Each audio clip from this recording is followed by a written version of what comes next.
এই বসন্তে চলো ঘুরে আসি কলকাতার কাছে এমন এক জায়গা থেকে যেখানে আকাশে বাতাসে মিশে আছে বসন্তের ছোঁয়া। যেদিকেই চোখ যাবে শুধুই শিমুল আর পলাশে ঢাকা রাঙামাটির পথ। এমন জায়গা ভাবছো কোথায়? এই দৃশ্য দেখতে যেতে হবে পুরুলিয়ায়। তাই এই পুরুলিয়ায় কম খরচে কিভাবে যাবে, কোথায় থাকবে, সাথে সাইট সিনে কি দেখবে, আর এই বসন্তে অফবিট পুরুলিয়া কেমন সেজে উঠেছে তার সম্পূর্ণ ইনফরমেশন নিয়েই থাকছে আজকের ভিডিও।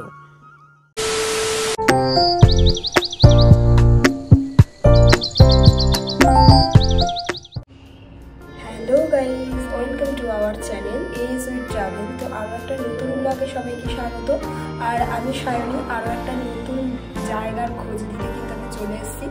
আর আজকে কিন্তু গাইজ আরও একটা অফবিট জায়গার সন্ধান দেবো। আর আমি কিন্তু আছি এখন পুরুলিয়ায়। আর পুরুলিয়ায় আমি কীভাবে এসেছি, কোন কোন রোড দিয়ে এসেছি, আর তার সাথে কোন রুম নিয়েছি, আর তার সাথে কিন্তু থাকছে পুরুলিয়ার বিভিন্ন অফবিট জায়গা। তো সমস্ত সব কিছু মিলিয়ে কিন্তু থাকছে আজকের ভিডিও। আর অবশ্যই কিন্তু চ্যানেলটা যারা এখনো সাবস্ক্রাইব করেনি সাবস্ক্রাইব করে দেবে, আর পাশে বেল আইকন ক্লিক করতে ভুলো না। আর ভিডিওটি ভালো লাগলে অবশ্যই কিন্তু লাইক কমেন্ট শেয়ার তোমাদের করে দিতেই হবে। তো আজকে তোমাদের সাথে এই ভিডিওটা তো শেয়ার করবোই, তার সাথে একটা কথা বলে রাখি যে আমি এই বসন্তে পুরুলিয়ায় কেন এসেছি। তো বসন্তকালে পুরুলিয়ায় এসেছি শুধুমাত্র একটা জিনিস দেখার জন্য, তো সেটা হলো পলাশ ফুল।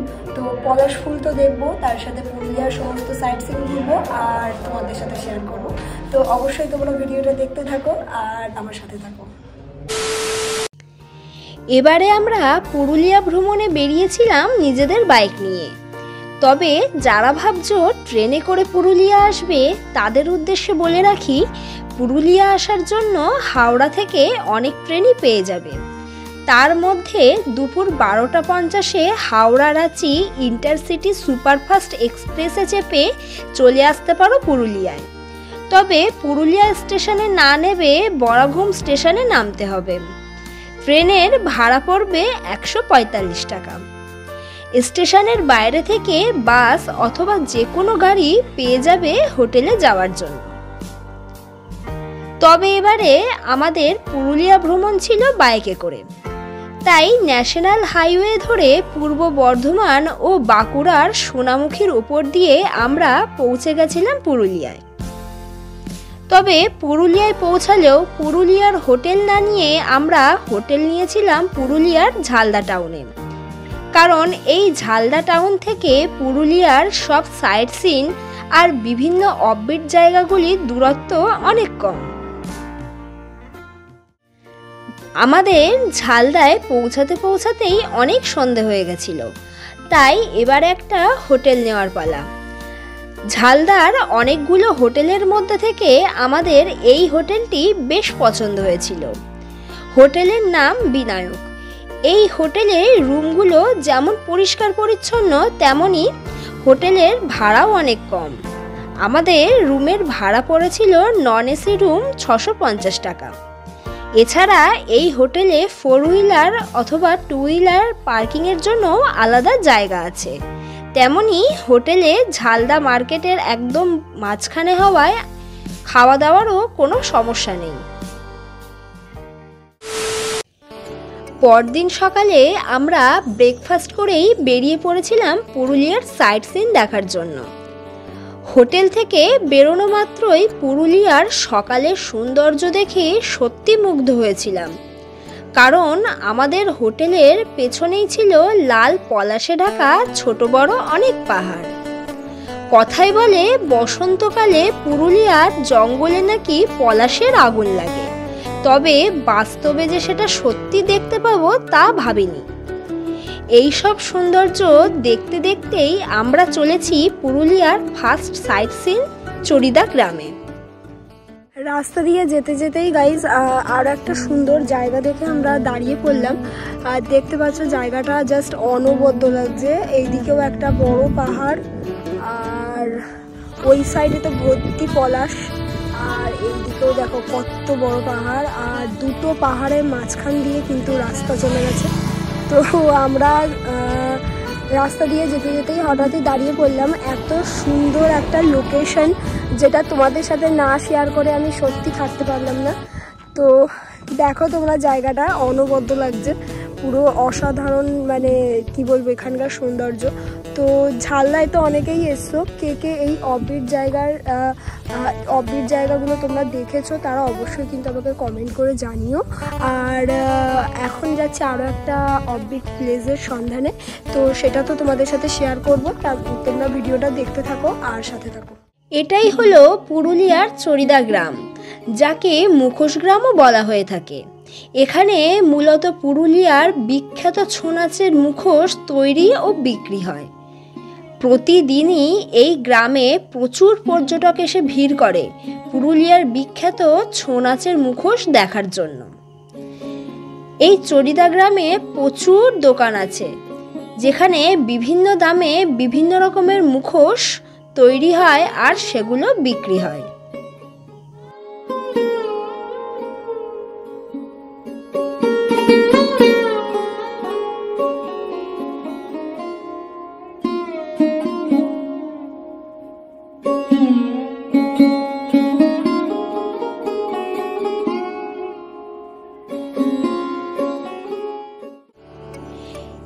এবারে মুখোশ গ্রাম ছেড়ে আমরা বেরিয়ে পড়লাম অযোধ্যা পাহাড়ের দিকে। এই অযোধ্যা পাহাড়ে গড়ে ওঠা বিভিন্ন অফবিট পর্যটক কেন্দ্রগুলি এখন তোমাদের সাথে এই ভিডিওতে শেয়ার করব। প্রথমেই আমরা গিয়েছিলাম বাউনি ফলসের দিকে। এই বাউনি ফলসে যাওয়ার আগে তোমরা দেখতে পাবে তুরগা ড্যাম আর তুন্দ্রা জলপ্রপাত। চলো তাহলে ঘুরে দেখি বাউনি ফলস।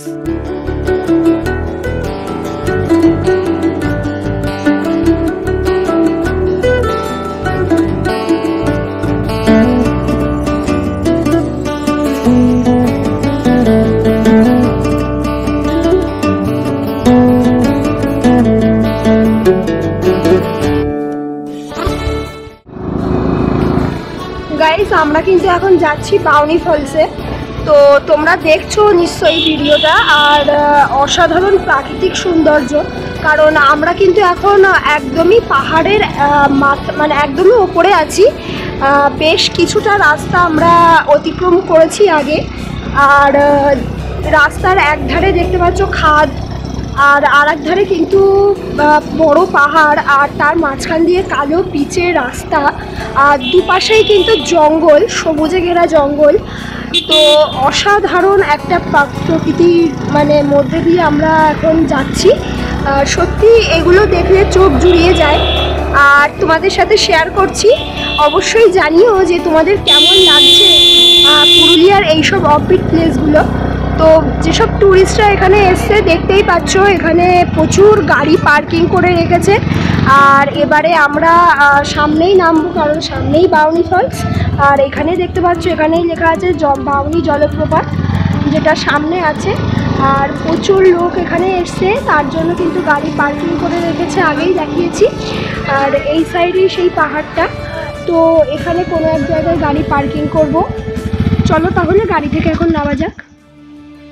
এই বাউনি ফলস দেখতে গেলে পাহাড়ের পাথুরে অনেকগুলো উঁচু নিচু সিঁড়ি করা আছে। বেশ কিছুটা সিঁড়ি পেরিয়েই দেখতে পাবে বাউনি ফলস বা বাউনি জলপ্রপাত। প্রচুর পর্যটক এখানে যেমন ভিড় করেছে, তেমনি প্রচুর লোকে এখানে স্নান করছে। তবে এই জায়গার সৌন্দর্য দেখে সত্যি মুগ্ধ হওয়ার মতোই।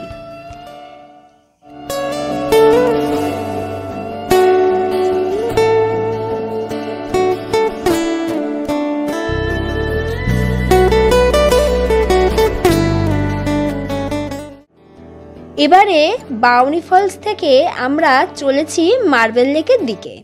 চলো তাহলে ঘুরে দেখে নেই মার্বেল লেক।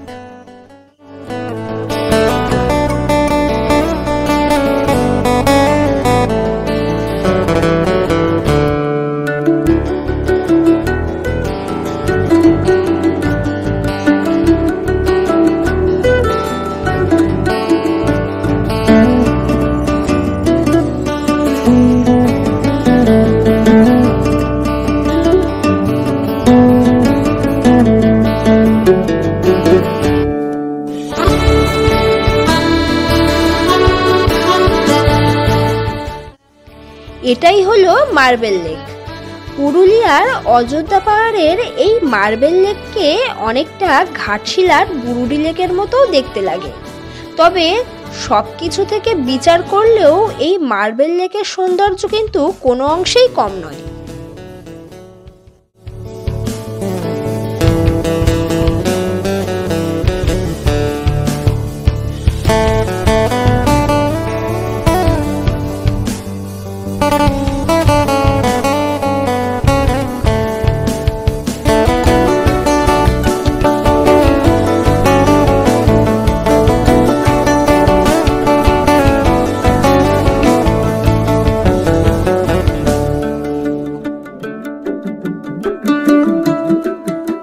মার্বেল লেক থেকে বেরিয়ে পাহাড়ের উঁচু নিচু রাস্তা দিয়ে এবারে আমরা চলেছি আপার ড্যামের দিকে।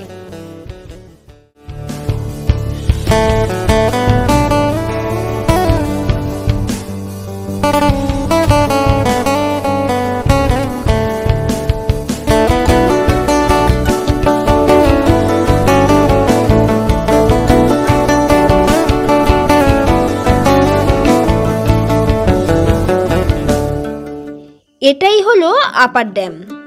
এই ড্যামের উপর দিয়ে আছে একটি ব্রিজ।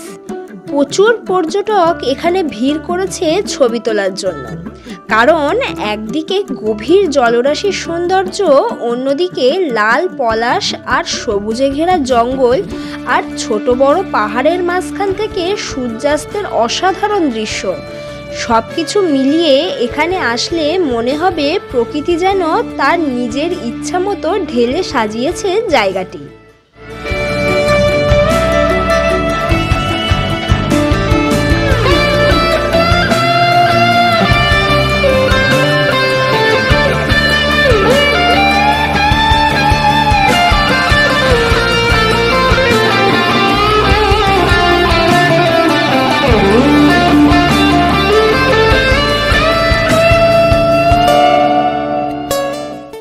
আপার ড্যাম থেকে বেরিয়ে বেশ কিছুটা রাস্তা নিচের দিকে নেমে গেছে। সামনেই আছে লোয়ার ড্যাম। চলো তাহলে ঘুরে দেখি লোয়ার ড্যাম।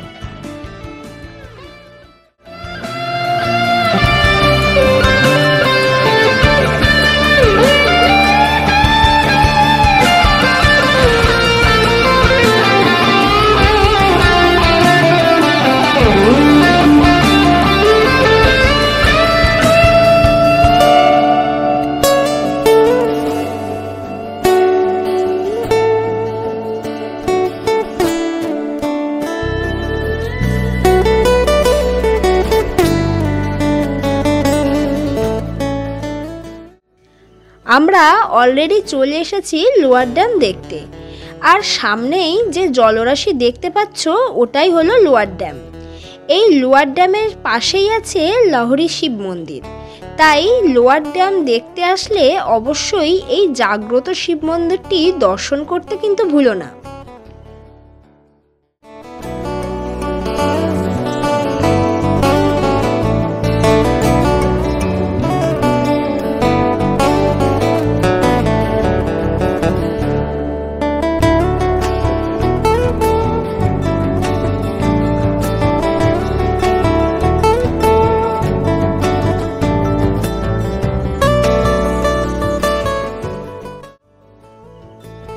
লোয়ার ড্যাম দেখার পর সন্ধে হয়ে যাওয়ায় আমরা সেদিন আর কোনো সাইট সিন দেখতে পারিনি, তাই হোটেলে ফেরার পালা। তবে রাতের বেলা বাইক নিয়ে পাহাড়ের রাস্তা দিয়ে হোটেলে ফেরার অভিজ্ঞতাও মন্দ ছিল না।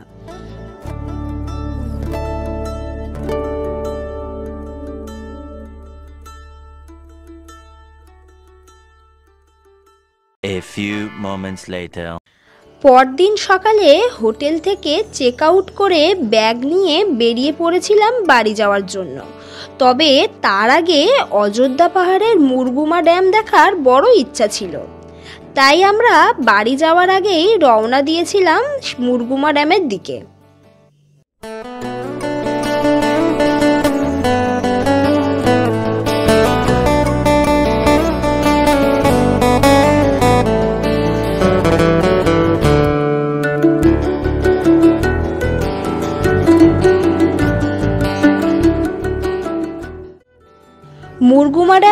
যাওয়ার পথে দেখতে পাবে আদিবাসী গ্রাম আর লাল পলাশে ঢাকা জঙ্গল আর পাহাড়ের খাড়াই রাস্তা।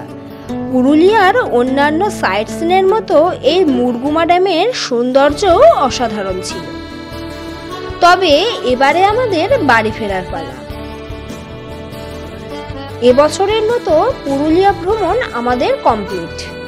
তবে পুরুলিয়ার আরও বেশ কিছু সাইট সিন বাকি আছে। আশা রাখি নেক্সট টাইম পুরুলিয়া ঘুরতে আসলে তোমাদের সাথে সেই সব সাইট সিনগুলোও শেয়ার করতে পারবো। এরকম কম খরচে ট্যুর প্ল্যানের সন্ধান পেতে হলে আর এরকম নতুন নতুন অফবিট জায়গার সন্ধান পেতে হলে অবশ্যই আমাদের চ্যানেল AS উইথ ট্রাভেলকে সাবস্ক্রাইব করে পাশে থেকো।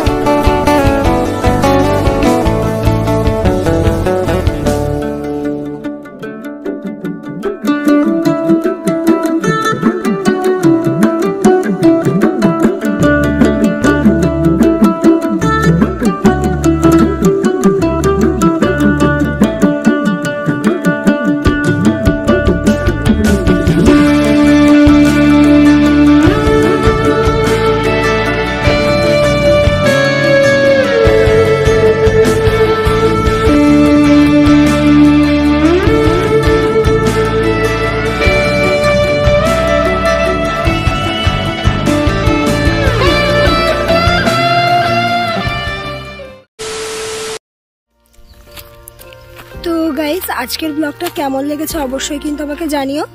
আর পুরুলিয়ার প্রত্যেকটা সাইট সিন তোমাদের কেমন লাগছে, তোমরা সাপোর্ট করছো আমাকে, তো কেমন লাগছে অবশ্যই জানিও আমাকে।